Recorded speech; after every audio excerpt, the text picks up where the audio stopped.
Hello friends. मैं हूँ सी शीतलराव चौहान और आप देख रहे हैं हमारे यूट्यूब चैनल सी ए चौहान जी। अगर आपके कंपनी ने कभी भी किसी से लोन लिया है और वो फ्यूचर में सोच रहा है कि वो लोन को हम इक्विटी में कन्वर्ट कर दें, या फिर आप उसी इंटेंशन से लोन ले रहे हो कि हम फ्यूचर में कन्वर्ट करेंगे, तो प्लीज ये वीडियो आप शुरू से एंड तक जरूर देखें।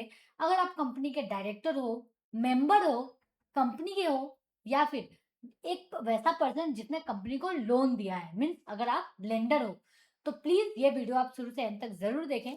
ये वीडियो थोड़ा सा टेक्निकल हो सकता है, लेकिन मैं इसमें आपको पूरा प्रॉपर एज पर लॉ बताऊंगी कि अगर आप लोन लेते हैं जो फ्यूचर में कन्वर्ट होगा तब क्या करना है, लोन लेते वक्त क्या करना है, लेने से पहले क्या करना है और कन्वर्शन के समय आपको क्या करना है, ताकि आपके पास इनकम टैक्स, एफएमा, आरओसी ये सबसे नोटिसेज ना आए। और देखिए, नोटिस आना एक सेकेंडरी है, लेकिन आपका कंप्लायंसेस प्रॉपर है, ताकि आज से 10 साल बाद भी कभी कोई भी स्क्रूटनी हो तो ऐसा ना हो कि अरे हमने उस समय कंप्लायंसेस सही नहीं किया था। चलिए शुरू से एंड तक देखते हैं।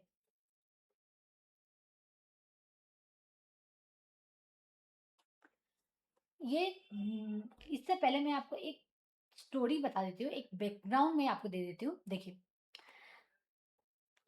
जब भी कंपनी कोई शेयर इंक्रीज करना चाहता है तो उसको एज पर सेक्शन 62 फॉलो करना पड़ता है, जो भी प्रोसीड्योर लिखा है। लेकिन सेक्शन 2 सब सेक्शन 3 बोलता है कि अगर आप कोई भी लोन को कन्वर्ट कर रहे हो इक्विटी में, तो आपको सेक्शन 62 को फॉलो करने का जरूरत नहीं है। लेकिन दो तीन कंडीशन है, उसको बस फॉलो कर लीजिए, ठीक है।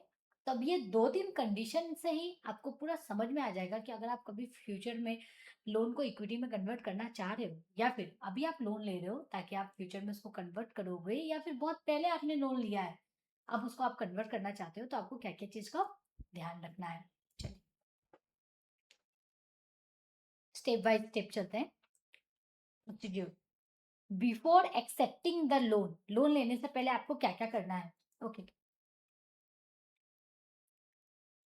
सबसे पहले आपको क्या करना है, आपको डायरेक्टर लोग मिलके एक मीटिंग करेंगे, ठीक है। उसमें वो लोग बताएंगे कि अच्छा, आप इससे कंपनी को आप लोन देना चाहते हैं जिसमें आप चाहते हैं कि फ्यूचर में ये इक्विटी में भी कन्वर्ट हो जाए, ठीक है। तो डायरेक्टर क्या करेगा, डायरेक्टर देखेगा एज पर सेक्शन 62(3) कि जब आप चाहते हैं कि फ्यूचर में वो लोन कन्वर्ट हो इक्विटी में, तो क्या उस एग्रीमेंट में लिखा है कि ये फ्यूचर में कन्वर्ट होगा, और क्या शेयर होल्डर ने बोला है कि हाँ, अगर आप फ्यूचर में कन्वर्ट करना चाहते हो तो आप फ्यूचर में कन्वर्ट कर लो। क्योंकि देखिए, शेयर होल्डर कौन है, कंपनी का मालिक। आप मान लीजिए कंपनी में आप कोई भी एरा गेरा को आप लेके आ जाओगे और बोलोगे कि आप एक काम करो, फ्यूचर आपने मुझे लोन दिया था, अभी आप ना इक्विटी शेयर होल्डर बन जाओ।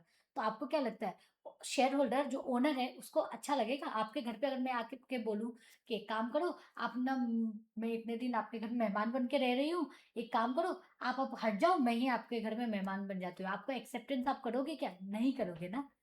तो इसके लिए शेयर होल्डर जो मालिक है उसका एक्सेप्टेंस बहुत जरूरत है, ठीक है। जैसे कि मैं बताऊंगी हाँ ठीक है आप रह जाओ, मुझे कोई दिक्कत नहीं है, वैसे शेयर होल्डर को भी बोलना होगा कि ठीक है आप भी शेयर होल्डर बन जाओ, मतलब एक कंपनी का मालिक बन जाओ, मुझे कोई भी प्रॉब्लम नहीं है, ठीक है। इसके लिए क्या करेंगे, कंपनीज एक बोर्ड मीटिंग करेगा जिसमें डायरेक्टर्स बताएगा कि ठीक है हम ये बोरोइंग को एक्सेप्ट कर रहे हैं, और देखेंगे कि जो एग्रीमेंट है उसमें कन्वर्शन का टर्म्स लिखा है या नहीं लिखा है, ठीक है। और वो एग्रीमेंट जो है, वो ड्राफ्ट जो एग्रीमेंट है उसको उन लोग बोलेंगे कि आप एक काम करो, इसको नोटराइज ये सब करवा लो। और अब डायरेक्टर क्या करेगा, डायरेक्टर सारा ओनर मीन्स कंपनी के शेयर होल्डर को नोटिस देगा कि देखिए ऐसा ऐसा बात है, कंपनी चाहता है कि जो भी लोन अभी वो लिया है फ्यूचर में उससे उसको कन्वर्ट करना चाहता है, तो आप लोगों का सहमति है कि अगर है तो आप आके प्लीज वोट दीजिए, नहीं है तो भी आप बताइए। तो क्या होगा, कंपनी फिर एक बोर्ड मीटिंग हेल्ड करने के बाद शेयर होल्डर का मीटिंग रखेगा, और शेयर होल्डर तब बताएगा कि ठीक है मुझे कोई प्रॉब्लम नहीं है, आप क्या करो, आप लोन को इक्विटी में कन्वर्ट कर सकते हो फ्यूचर में।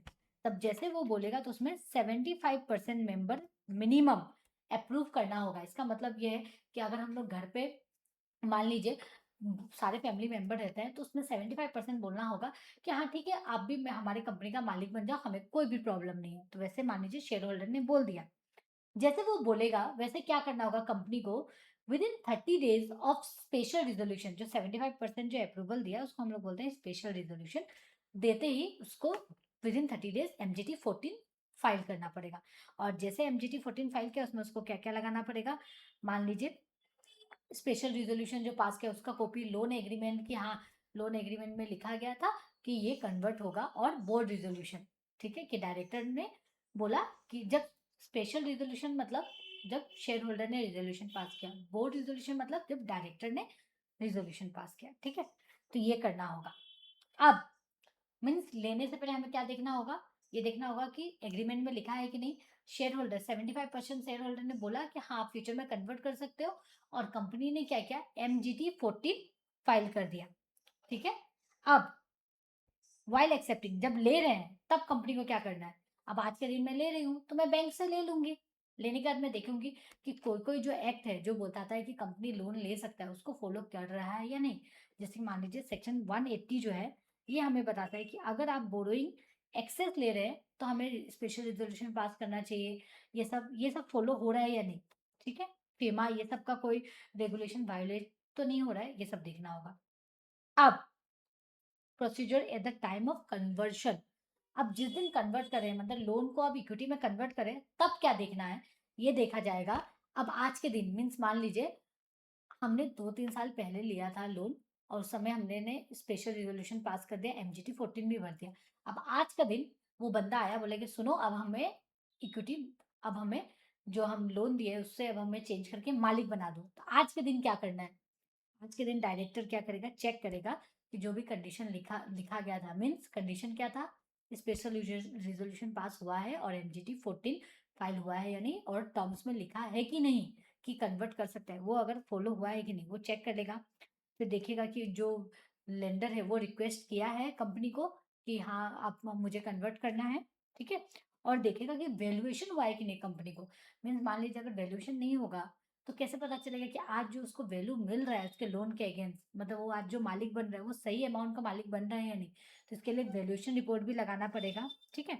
और उसके बाद उसे ऑथराइज करना पड़ेगा कि आरओसी को क्या क्या फाइलिंग करना है वो करना है।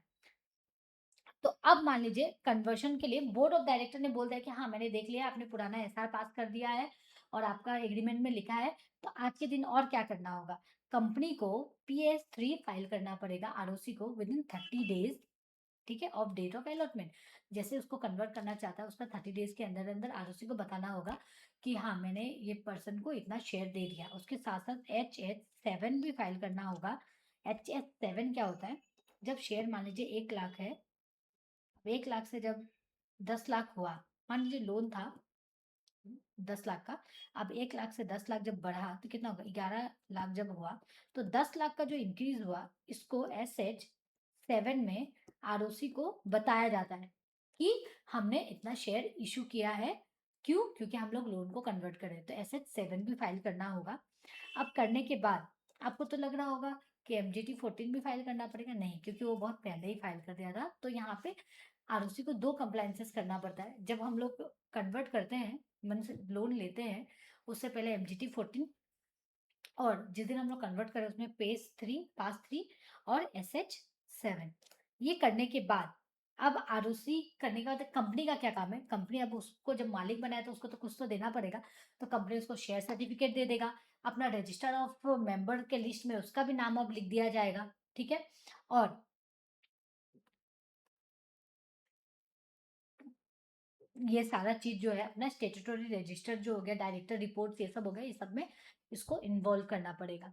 और एक चीज, आपको क्या लगता है कि लोन को अगर कन्वर्ट करते हैं, ठीक है, तो फायदा होता है या नुकसान, मैं आपको बताती हूँ। फायदा होता है, नुकसान भी उतना ही होता है। फायदा क्या होता है, आप पहले इंटरेस्ट दे रहे थे लोन में वो अब आपको नहीं देना पड़ेगा, आपने इंटरेस्ट सेव कर लिया।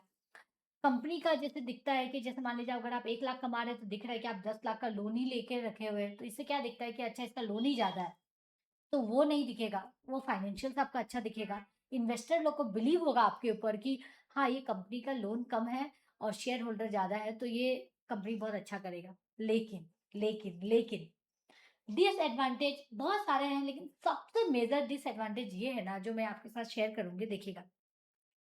मान लीजिए एक शेयर में, एक कंपनी में, ठीक है, आपका शेयर होल्डिंग है, मान लीजिए ये वही एग्जांपल लेते हैं, 1 लाख में आपका 80% शेयर होल्डिंग है, मीन्स 80,000 शेयर है आपका, ठीक है। अब आपका कंपनी ने 11 लाख कर लिया शेयर कैपिटल, कैसे? 10 लाख इंक्रीज करके, क्लियर? जैसे 10 लाख इंक्रीज हुआ तो अब आपका शेयर होल्डिंग कितना है? 80,000 ही है आपका शेयर होल्डिंग, और आपका टोटल शेयर कितना है? 11 लाख। 80,000 डिवाइड बाई 11 लाख कितना आया? मेरे ख्याल से 1%, 1.5 कुछ परसेंटेज होगा। अब सोचिए आपका शेयर होल्डिंग 80% से सीधा 1%, 1.5% चला गया। इसका मतलब ये आपका जितना भी कंपनी में वोटिंग राइट था वो सारा क्या हो गया? जीरो, है ना? अब आपके पास कंपनी में कंट्रोल ही नहीं है, तो यही डिसएडवांटेज है, देखिएगा। डाइल्यूशन, उसको हम लोग डाइल्यूट करना बोलते हैं, मीन्स 80% से आप सीधा 1.5% में आ गए, आपका कंट्रोल चला गया मैनेजमेंट के ऊपर, तो ये सब डिसएडवांटेज है। कंप्लायंस तो चलिए, कंप्लायंसेस के लिए हम लोग तो है ही, ये सब नहीं। सबसे मेन है कि आपका राइट्स डाइल्यूट हो जाएगा। तो प्लीज आप जब भी कोई भी इक्विटी शेयर में कन्वर्ट करना चाहते हैं लोन को, तो प्लीज इस चीज का हमेशा ध्यान रखिए। कंप्लायंसेस करने के लिए सीए है, लेकिन आपका वोटिंग राइट कम हो जाएगा। और दूसरा, एक छोटा सा बात, अगर आपको लगता है कि आपने बहुत पहले लोन लिया था और तभी आपने स्पेशल रिजोल्यूशन पास नहीं किया था, मीन्स पहले नहीं बताया गया था कि आप इसको कन्वर्ट करोगे और एग्रीमेंट में नहीं था, तो आज आज आप कन्वर्ट नहीं कर सकते। ये सबसे इम्पोर्टेंट है, आज आप कन्वर्ट नहीं कर सकते, क्योंकि आपको उस समय तो एग्रीमेंट में आपने बनाया नहीं, और अगर आप आज एग्रीमेंट बनाते हो तो डेट के हिसाब से तो आपको ऐसे ही पता चल जाएगा कि हाँ ये जेन्युइन नहीं है। तो प्लीज़, अगर आपका पुराना लोन चलते हुए आ रहा है और आप कन्वर्ट करना चाहते हो, तो दो चीज़ आपको देखना चाहिए, आपने पहले वो एग्रीमेंट में है कि नहीं, और स्पेशल रिजोल्यूशन पास है कि नहीं। अगर नहीं है तो प्लीज आप ऐसा ना करें, नहीं तो आपके पास आरओसी का बहुत सारे नोटिस आ सकते हैं। हमारे पास पाइल अप किया हुआ फाइल्स है यही छोटे से केस की वजह से।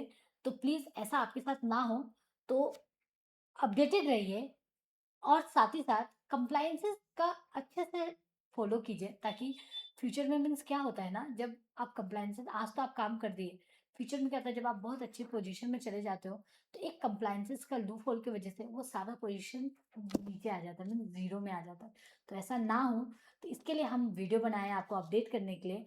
तो प्लीज़, आप अगर हमारे चैनल में नए हैं तो हमारे चैनल को सब्सक्राइब ज़रूर कीजिए, लाइक कीजिए, शेयर कीजिए, कमेंट कीजिए, जिससे हम लोग को पता चलता है कि आप हमारे वीडियोस को समझ पा रहे हैं कि नहीं, और हम आप तक पहुंच पा रहे हैं कि नहीं। तो धन्यवाद। I hope you like this video. Give a thumbs up.